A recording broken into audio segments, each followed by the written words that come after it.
This video is based on the video for disturbing real cases of Déjà vu, so let's begin. 1. The first story. It was 2017, and I was living in an apartment in New Jersey with my then roommate Nick.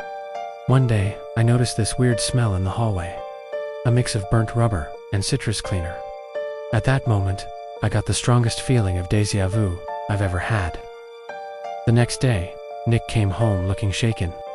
He told me that someone had tried to break into our apartment.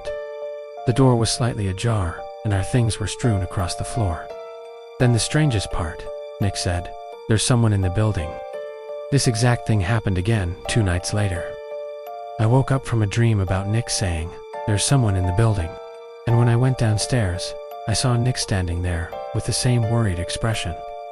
He told me someone had tried to break in again.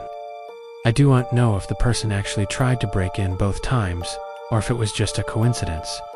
But what's really freaky is that I dreamt about it both times right before it happened. 2. The second story. When I was 17, I went to an abandoned house in the woods with my older brother Chris. It was one of those hot summer days where everything's really still. As we walked along the overgrown path to the house, I kept having this feeling like I'd been here before.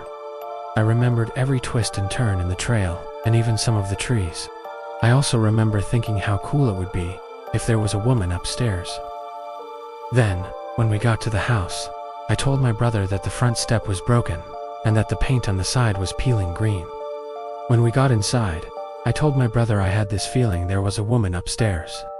He thought I was being silly, but I was so sure that I even told him what she would look like. We didn't see anyone that day, but the whole experience was really creepy. 3. The third story. In 2020, I felt like my life was in a scripted loop for about 6 months.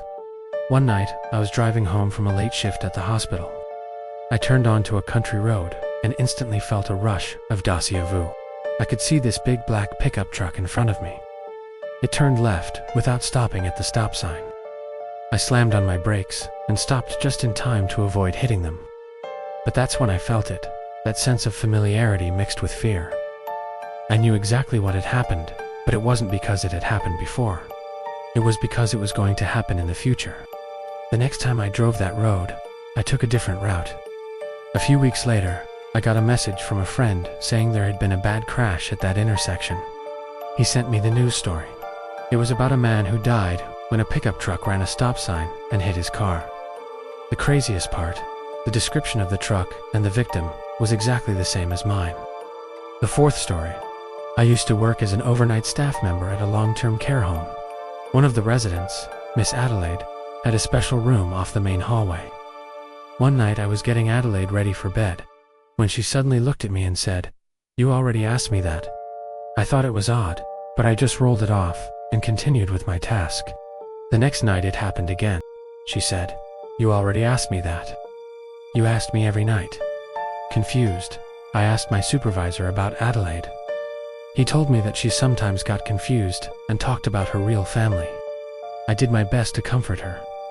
The next night, Adelaide said the same thing again. Before I could respond, she stopped, looked at me, and said, "Tomorrow you will ask me that question again, but I won't answer you." That night, I wrote down everything Adelaide had said. I went to check on her the next morning and found out that she had passed away in her sleep.